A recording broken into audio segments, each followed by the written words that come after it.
Chapter 3, Egypt under the rule of Muhammad Ali. The British occupation, 1801–03.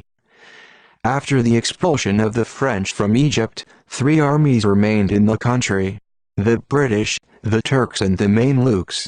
The occupation forces were made up of over 20,000 British and sepoys, 40,000 Turks and 4,000 Mamluks.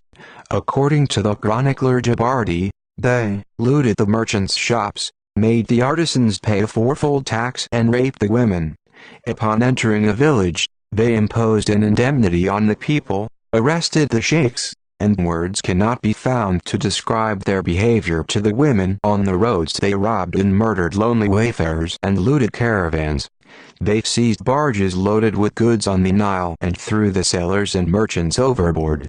They killed a mule driver and sold his mules at the bazaar. Villages were depopulated and agriculture was abandoned. This fanned the flames of discontent against the occupying forces. At the same time, discord was growing in the camp of the enemy. Turkey strove to retain her hold on Egypt.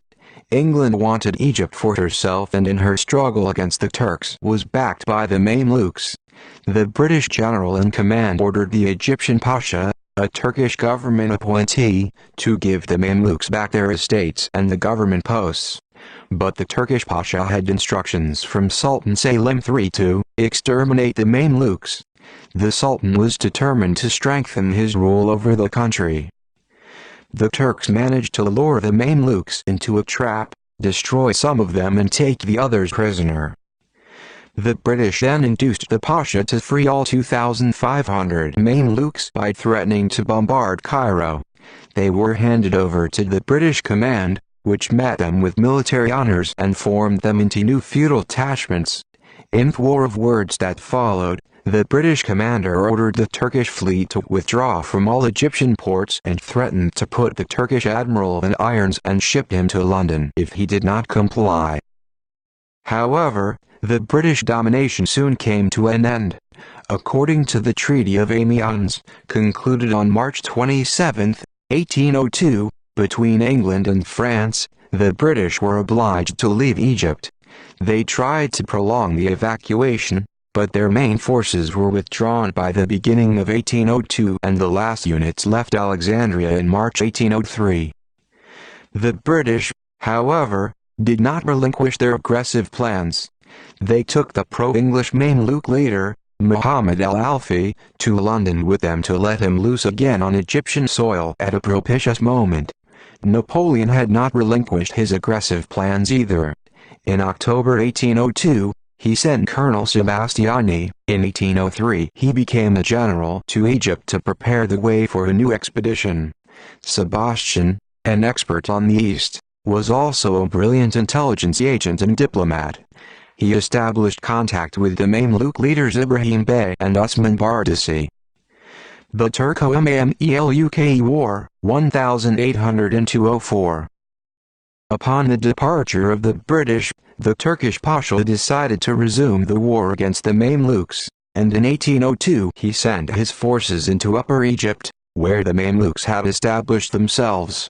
But the Mamluks had concluded an alliance with the Bedouin sheikhs and thus had a large Bedouin army at their disposal. They had also formed several detachments from among the Nubians. The Turks were crushed. The Mamluks swept along the river in irrepressible waves, plundering and burning villages on their way. In the Battle of Damanhur, the Mamluks destroyed 5,000 Turks, out of 7,000, with a loss of 60 men. They then joined forces with the British who were still quartered in Alexandria. After the evacuation of the British forces from Alexandria, in March 1803, the Mamluks withdrew to Upper Egypt. But the disputes among the Turks over the distribution of war booty brought them back. Military rebellions continued to break out in Cairo. In the space of 1 month 3 pashas succeeded one another. A large detachment of the Turkish army, Albanian mercenaries, defected to the Mamluks. In May 1803, Cairo was seized by the united Mamluk and Albanian forces. Power passed into the hands of a triumvirate, composed of the Albanian commander Muhammad Ali and 2 Mamluk beys. Muhammad Ali, who played an important role in the history of Egypt, was still young at the time. He was born in 1769 in the Macedonian city of Kavala. There are many stories about his childhood. He appears to have been the son of a small landlord, but lost his parents early in life and was brought up in a strange family. When he came of age, he started a tobacco business, but at 30 a great change came about in his life. The Porte ordered that Kavala send a small Albanian detachment of about 300 men to Egypt, and Muhammad Ali was made its second in command.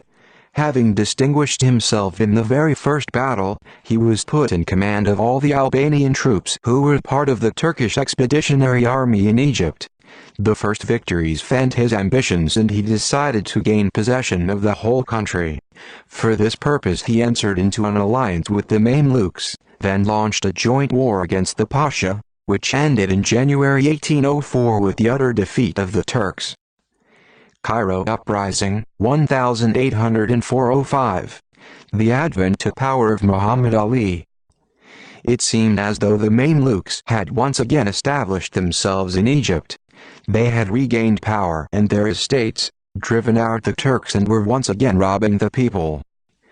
The British, who by this time had resumed their war against France, decided to take advantage of the Mamluks' victory. Their agent, the Mamluk Bey, Muhammad al-Alfi, was hastily embarked on a British frigate and sent to Alexandria, February 1804. But Sebastiani's work had not been in vain. The Mamluk clique, led by Osman Bardisi, rebelled against the British agent. Muhammad al-Alfi's detachment was destroyed and al-Alfi fled to the desert. The jubilant victors returned to the capital, but here they found themselves confronted by a popular uprising. The working population of Cairo had decided to take advantage of the rift in the Mamluk camp and overthrow the hated Mamluk feudal lords. The uprising was led by the clergy, particularly Al-Azhar sheikhs. On the appointed day, the people refused to pay taxes and began killing the tax gatherers. Fierce street fighting ensued. The court of the Mamluk Bey, Osman Bardisi, was besieged and destroyed, March 12, 1804, and Bardisi fled from Cairo. The people's wrath was also directed against the Albanians, who were the Mamluks' accomplices. Muhammad Ali, however, was a shrewd politician. Recognizing the power of the growing popular movement, he went over to its side and promised a gathering of sheikhs at El-Azhar to abolish taxes. Declaring himself the defender of the Egyptian people's rights, he led his Albanian troops against the Mamluk feudal lords. This clever maneuver, dictated by a sober awareness of the balance of forces, secured for Muhammad Ali power over Egypt. The gathering of sheikhs elected him Kaymakam, in other words, the Egyptian Pasha's deputy. The Turkish governor of Alexandria, Khurshid, was elected Pasha. The banished Mamluks laid siege to the city. Cairo withstood the 4-month siege and forced the Mamluks to retreat to Upper Egypt. Muhammad Ali's popularity grew. The people regarded the talented colonel as their leader, but the Porte eyed his elevation with fear and annoyance. The Sultan ordered Muhammad Ali to return home. This caused discontent in Cairo. As a sign of protest, the city shops and stalls were closed. Popular processions began and the Porte was compelled to annul its decree. Throughout the winter of 1804–05, Muhammad Ali and his troops pursued the Mamluks through Upper Egypt. In the meantime, Khurshid Pasha with his Janissaries revived all the horrors of the Mamluk regime. Khurshid imposed heavy indemnities on the city dwellers and took hostages. He collected taxes from the war-ravaged villages a year in advance. But the people of Egypt, who had driven out the French and the Mamluks, had no intention of being humiliated by the Janissaries. In May 1805, the citizens of Cairo once more rose in rebellion. They drove out the Janissaries and dethroned Khurshid, and a meeting of sheikhs declared Muhammad Ali ruler of Egypt. Sultan Selim III was forced to recognize Muhammad Ali as the Egyptian Pasha. He was too occupied with other events to do otherwise. In 1804, on the Balkan Peninsula, in Serbia, a big national liberation uprising had flared up. The situation in Bulgaria and Greece was also uneasy, and the old Ottoman army was suffering one defeat after another. Realizing that the Turkish medieval army had lost its punch, this reforming sultan made determined efforts to reorganize it in new regiments, Nizam al-Gadid, regiments of the new order. His own people protested against the introduction of taxes for the upkeep of the regular units, and the reforms were also opposed by the Janissaries, ulema and dervishes. A new movement, directed against the reforms, the new army and taxes, arose under the slogan, "Religion and Old Laws." In March 1805, Selim Bey issued a decree on recruitment into the regulars. The decision evoked Janissary mutinies in many provinces. The punitive expedition sent by Selim III was defeated, and Selim was compelled to annul the decree. Naturally, in such circumstances he could not actively intervene in Egypt's affairs. The Sultan made one more unsuccessful attempt to remove Muhammad Ali from Egypt, but, on meeting the resistance of the citizens of Cairo, beat a hasty retreat. In 1807, Selim III was overthrown by the rebellious Janissaries and killed. The Anglo-Turkish War of 1807. The British expedition to Egypt. In August 1805, the war between England and France was resumed and soon spread to the east. Both powers accordingly stepped up their intrigues in Egypt. In 1806, the Mamluk Bey and British protégé Muhammad al-Alfi turned up in Egypt. He was opposed by Osman Bardisi, who was pro-French. Muhammad Ali used the struggle between the Mamluks to his own ends. Supported by Osman Bardisi and the citizens of Cairo, he defeated al-Alfi, who in 1806 died of mysterious causes. Apparently he had been poisoned. The same fate soon befell Osman Bardisi. Muhammad Ali had rid the Egyptians of the Mamluk leaders, but the war against the Mamluks went on. Muhammad Ali relentlessly pursued them to Upper Egypt. Ottoman Empire was drawn into the war between England and France on the latter side. In 1806, the French ambassador to Istanbul, General Sebastiani, provoked a conflict between the Porte and Russia, who was England's ally. In January 1807, when the main forces of the Turkish army were deployed on the Danube against the Russians, England demanded that the Porte banish Sebastiani at once and surrender its fleet, the Dardanelles and their batteries, to the English. Moldavia and Wallachia were to go to the Russians. The Turkish government rejected this ultimatum. The English fleet then entered the Sea of Marmara and threatened to bombard Istanbul. The approach of the squadron caused a patriotic upsurge in the capital. While the English fleet waited for a fair wind in order to enter the Bosporus, the Turks fortified the capital and the shores of the Dardanelles under the direction of Sebastiani and French engineers, whereupon the British admiral decided that any attempt to storm Istanbul would be hopeless and withdrew his fleet to the Mediterranean. The British now decided to launch an attack against Egypt. On March 17, 1807, they landed a 5,000-strong force at Alexandria. Muhammad Ali led the Egyptians against the invaders. At the end of March, the 2,000-strong British force which had penetrated Rosetta was crushed by the Egyptians in the streets of the city. The British general sent another detachment to Rosetta twice the size of the first, but it was also defeated. In the Battle of Rosetta, the Fellahin and Bedouins fought side by side with professional soldiers. While the English tried to gain possession of Rosetta, the citizens of Cairo proceeded to fortify the city. The British never did advance on Cairo. After their second defeat near Rosetta and the unsuccessful attempt to instigate a new revolt of the Mamluks, they withdrew to Alexandria. When Muhammad Ali advanced on Alexandria, the commander of the British forces asked Muhammad Ali to sign peace. In September 1807, the remaining British troops were shipped home and Muhammad Ali entered Alexandria. His popularity had grown immensely and he was hailed as the heroic defender of Egypt. AGRARLAN Reform of 1805-15. EXTERMLNATION of the MAMELUKES. Muhammad Ali came to power in the struggle against the Mamluk feudal lords. He continued the fight against the Mamluks for 4 years from 1804 to 1807. During the British expedition of 1807, he agreed to a truce with the Mamluks in order to repulse the British. The truce was not a stable one.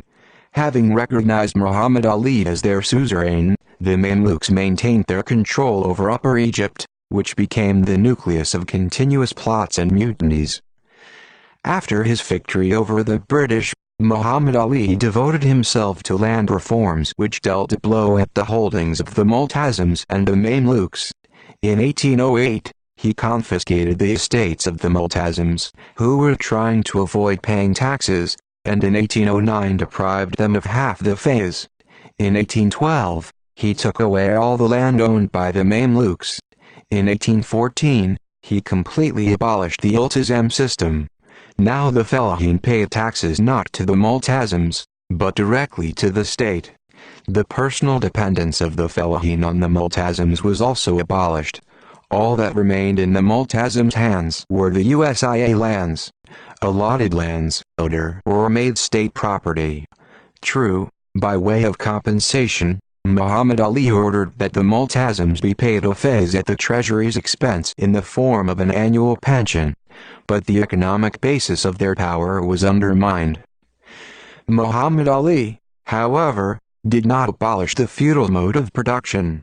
The liquidation of the iltizams and the sharing out of the common land, begun in 1813, undoubtedly altered the conditions of the fellahin. But the fellah was still exploited by the feudal lords, although he now worked for the feudal state as a whole, not for an individual lord. Moreover, it was not long before most of the land which had passed under the control of the state was once again in private hands. In the 30s, the first grant is usually dated from December 1, 1829. Muhammad Ali distributed large tracts of land to his kin and members of his suite, to higher dignitaries and officers of the Albanian, Kurdish, Circassian and Turkish detachments. Within a short time, he had given away hundreds of thousands of fedon of land together with the peasants who worked them. Subsequently, after 1854, their owners had to pay the ushra tax or tithe, from which they came to be known as ushriya, by the tithe payers. Thus, having deprived the ancient feudal nobility of its estates and power and having liquidated the Multazim class, Muhammad Ali created in its place a new feudal nobility which became the mainstay of the new dynasty. Between 1809 and 1815, Muhammad Ali appropriated the Waqf land, rizq, to the state, and the government took upon itself the upkeep of the mosques and clergy. This measure did not please the clergy and several sheikhs threatened to overthrow him whom we have elevated, but Muhammad Ali drove these sheikhs out of Cairo and brutally suppressed their opposition. The confiscation of the iltizams, the curtailment of the fez and other measures caused discontent among the Mamluks, who both in 1809 and 1810 instigated unsuccessful revolts against Muhammad Ali. Some of the Mamluks fled to the Sudan and some recognized the authority of Muhammad Ali and remained in Egypt. Many of them settled in Cairo. But they could not forget their former estates and power and prepared new revolts aimed at restoring Mamluk feudalism. Muhammad Ali decided to put an end to the Mamluk menace once and for all. In 1811, he was commissioned by the Porte to send his troops to Arabia to destroy the newly established Wahhabi government. On the day of his departure, on March 1, 1811, Muhammad Ali organized a military parade in Cairo, in which 500 Mamluks also took part. The troops gathered in the citadel, where they started their march through the city. When most of the troops had left the fortress, the Albanians closed the citadel gates, surrounded the Mamluks and massacred them. Searches were made in the Mamluk homes. In Cairo, in the provinces and in Upper Egypt, everywhere Muhammad Ali's soldiers and the people hunted down the Mamluks. Almost all the Mamluks were seized and executed. Only a handful escaped by fleeing to the Sudan. The military reforms of Muhammad Ali. Muhammad Ali's agrarian reforms paved the way for military reforms and were put into practice during the fight against the Mamluks, who fiercely opposed his reforming activities. The sad fate of the Turkish reformers, Selim III and Mustafa Pasha Bayraktar, who had been killed in 1808 by reactionaries, served as a warning to Muhammad Ali. A shrewd politician, he realized that, in order to create a strong regular army, he had to get rid of internal reaction. Hence the reprisals against the Mamluks, the Egyptian Janissaries. Muhammad Ali thus succeeded in avoiding Selim III's mistakes. The result was a new and modern Egyptian army. Muhammad Ali set about the task of creating a regular army the moment he came to power. Due to the lack of men and weapons, progress was at first slow. The nucleus of the new army was formed by Albanians. Egyptians were not recruited, because Turkish Mamluk traditions were still strong among them. After the Arabian campaign, 1811-19, however, and especially after the campaign against the Moghrei, 1824-28, during which the African soldiers, who comprised the greater part of the Egyptian army, perished from the cold, Muhammad Ali finally decided to conscript the native Egyptians, Fellahin. This army was destined to gain brilliant victories for Muhammad Ali in Syria. At first, the troops were trained by foreign military experts. After the campaign against Arabia, Muhammad Ali set up a large training camp at Aswan, where thousands of young Egyptians and Sudanese were trained by French and Italian instructors. These were mainly officers of the empire, who had left their homeland after the return of the Bourbons. An outstanding role was played by the talented French officer Sèvres, nicknamed Suleiman Pasha. Muhammad Ali also set up military schools for Egyptian commanders, an infantry school in Damietta, a cavalry school in Giza and an artillery school in Tura, near Cairo. The Academy of the General Staff was opened in 1826. French military regulations were translated into Arabic. The Egyptian army was patterned on Napoleon's army. Its armament included artillery.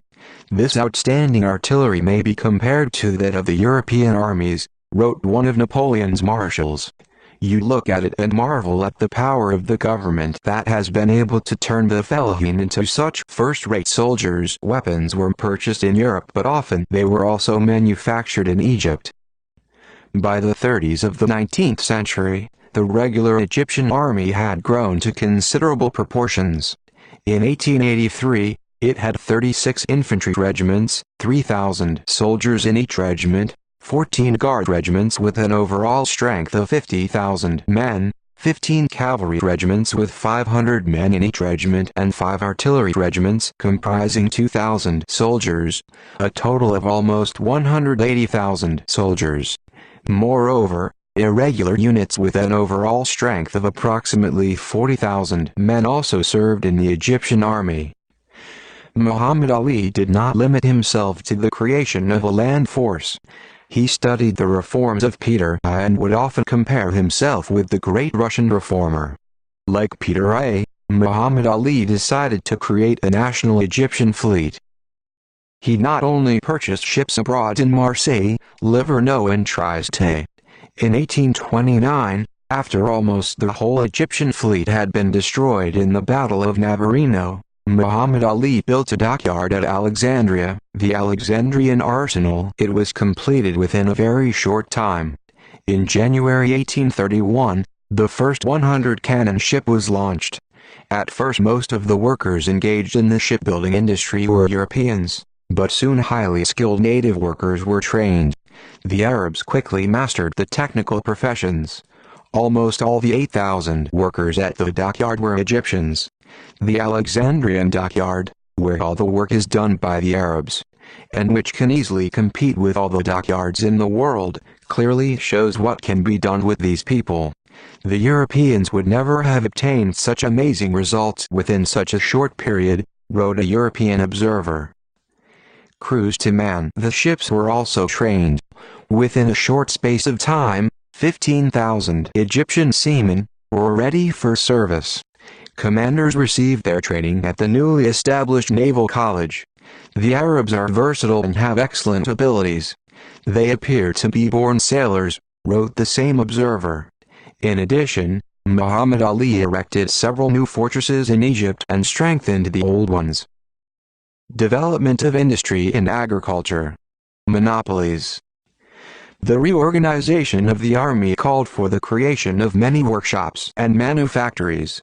Smelting shops, smitheries, metal workshops, sail canvas manufactories and other subsidiary enterprises were built at the Alexandria shipyard. New factories sprung up in Cairo and Rosetta. An iron foundry with an annual capacity of 2,000 tons of pig iron, 3 arsenals along French lines, saltpeter works and a gunpowder factory were also built. Cotton, linen, fez and cloth mills as well as rope yards were erected. Sugar factories and creameries appeared. All these enterprises belonged to the state or to members of the royal family. Under Muhammad Ali, the development of agriculture was accelerated, especially the growth of export cotton, rice, indigo and other crops. The development of agriculture was furthered by Jumels, a Frenchman, introduction of a new cotton plant and by the implementation of an extensive program for building irrigational projects. Old watering canals were restored and new ones built. In the Delta, the transition from basin to perennial irrigation was begun. Muhammad Ali laid the foundation of the Great Barrage across the Nile at the beginning of the Delta. As a result, the area of irrigated land increased by approximately 100,000 fedon and the area under cultivation rose from 2 million fedon in 1821 to 3.1 million fedon in 1883. All Egypt's industrial, craft and agricultural production during Muhammad Ali's reign was controlled by the government. This control was effected by a system of monopolies, a peculiar type of centralized regulation of the country's economy. The system of monopolies took shape in the period from 1816 to 1820. The peasant and artisan households were put under the supervision of officials, and the government was given the exclusive right to purchase and sell the goods they produced. Each year, the peasants were told how many fedon to sow and with what crops. The amount of obligatory deliveries and purchase prices were determined. Along with agricultural products, the government monopolized the production and purchase of yarn, cloth, kerchiefs, saltpeter, soap, soda, sugar and other goods. The agricultural and craft monopolies were supplemented by trade monopolies, the state being the only supplier of Egyptian goods on the home market and the only exporter. The retail dealers in the towns turned into virtual government agents for the sale of state monopoly goods. The conditions of the FELAHEN and the WRKRS. Muhammad Ali's military reforms and economic reconstruction were realized at the expense of the masses. The setting up of a series of large and quite advanced industrial establishments brought into being an industrial proletariat. The conditions of the Egyptian workers were very bad, worse than those of their European brothers. The factory's internal organization resembled a Russian feudal manufactory or even a military settlement in the times of Arakcheyev. Arakcheyev, the brutal favorite of Russian Tsars Paul I and Alexander I, a period of reactionary police despotism and gross domination of the military is connected with his activities. The factory workers were organized in platoons, companies and battalions. They had to obey officers and do military drills. They lived in barracks and were forcibly recruited to the factory, where they received only meager wages. According to the data presented in the 1883 budget, 28 million francs were spent on maintenance of the army, 3.5 million francs for the private expenses of Muhammad Ali, and only 2.75 million francs for the upkeep of factories and workers' wages. The peasants were no better off than the workers. Although the fellah had rid himself of the hated Mamluks and the Multazims, matters had not improved. As under the Mamluks, he was bound to the land. He had to do 60 days of corvée a year on the estates of Muhammad Ali and his attendants. The taxes he had used to pay to the multazams were now collected by state tax gatherers at higher rates. Under the Mamluks, he had been exempt from military service. Now he was liable to be conscripted for long periods into the feudal army with its harsh system of corporal punishment. He could not dispose of his products as he liked, and was obliged to sell most of them to state buyers at low prices. The peasants and artisans died of hunger while the monopolies continued to derive large profits, enabling the government to build up a new army and enriching the merchants who bought the right to buy up monopolized goods and gather taxes. Many of the fellahin and artisans were unable to bear the yoke any longer. They rebelled and fled to Syria. The Egyptian government demanded their return and brutally suppressed the popular uprisings. In 1822, an uprising took place in Cairo. In 1823, in the province of Minufia. In 1824, in Upper Egypt, and in 1826, in the region of Bilbais. Reorganization of the state machinery. Formerly Egypt continued to be regarded as a Paşhalik of the Ottoman Empire and Muhammad Ali as its governor and pasha, who was subordinate to the Sultan and the Porte.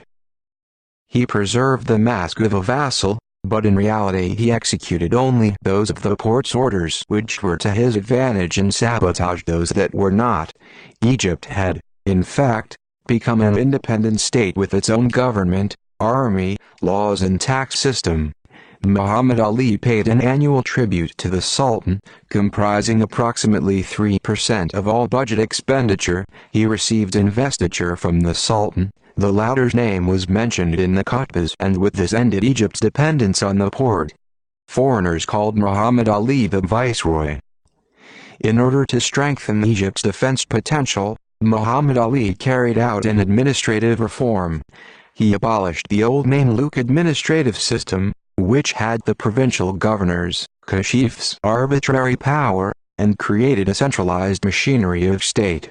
He established a number of ministries on the European pattern with strictly defined functions. The War Ministry was in charge of the army and fleet. The Ministry of Finance gathered taxes. The Trade Ministry was in charge of monopolies. It also had the monopoly of foreign trade. The Ministry of Public Education founded a number of schools and sent students abroad to study European sciences. Finally, the Ministries of Foreign and Home Affairs were formed. Under the ministries, a series of councils and committees were established to deal with such questions as naval affairs, farming, public health, etc. Muhammad Ali divided Egypt into 7 new provinces or mudiriyas, at the head of which stood a governor, mudir, who was subordinate to the central government, carried out administrative duties and collected taxes.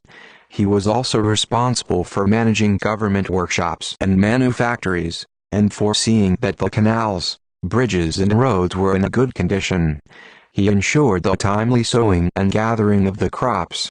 The Mudiriya was divided into districts, marakazes, with the Mamer at their head. The local administrative unit was the Nahiya with the Natsir at its head. Finally, the governor of the village was its sheikh. This harmonious, strictly subordinated administrative system ensured the government complete control over all the sections of the state machinery.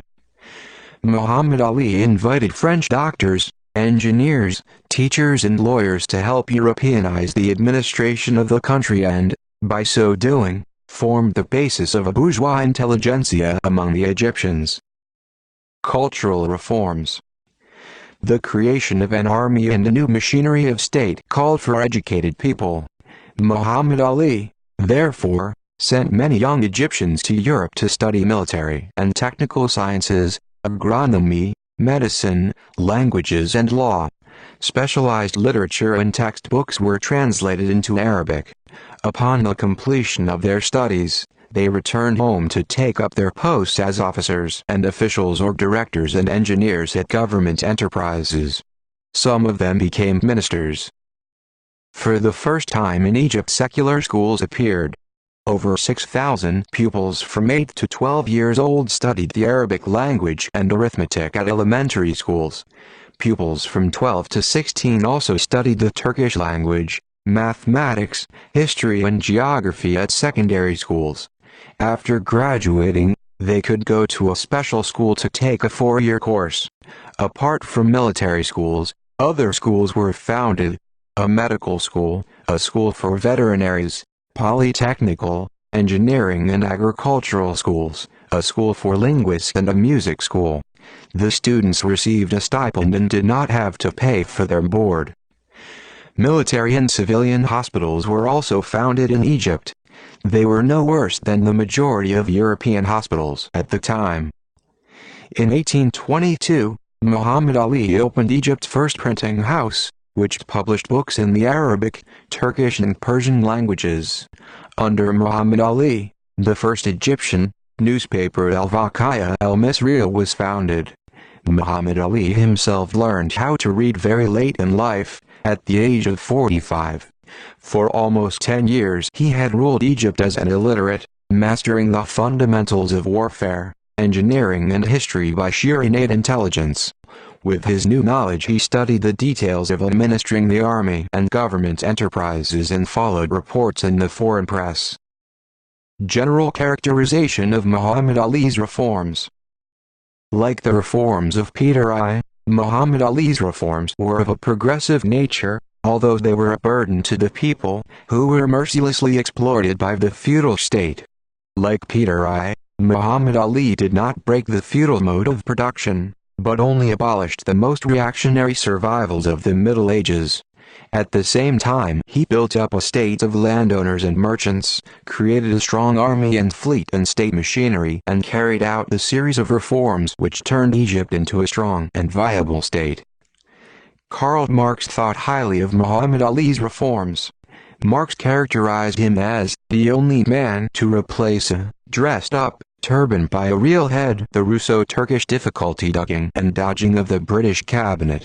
Nesselrode's last note: the East India Question. New York Daily Tribune, July 25, 1853. He described Egypt at the time as the only vital element. War in Burma. The Russian Question. Curious diplomatic correspondence. New York Daily Tribune, July 30, 1853. In the Ottoman Empire. There was also much that was reactionary in Muhammad Ali's reforms. He brutally oppressed not only the Egyptian workers, artisans and the fellahin but other peoples as well. He suppressed the Greek liberative uprising, subjugated Arabia, Syria, the Sudan, Cilicia and Crete. He dreamed of creating a vast multinational empire for Egypt's landowners and merchants. Apart from the Arabs, he ruled the Turks, the Greeks and the Sudanese. Even in the neighboring Arab countries his troops behaved like conquerors and conquered lands. This merciless feudal yoke, continuous aggressive wars, the opposition of the vanquished peoples and the powers, especially Britain, undermined Muhammad Ali's might and in the end led to his downfall.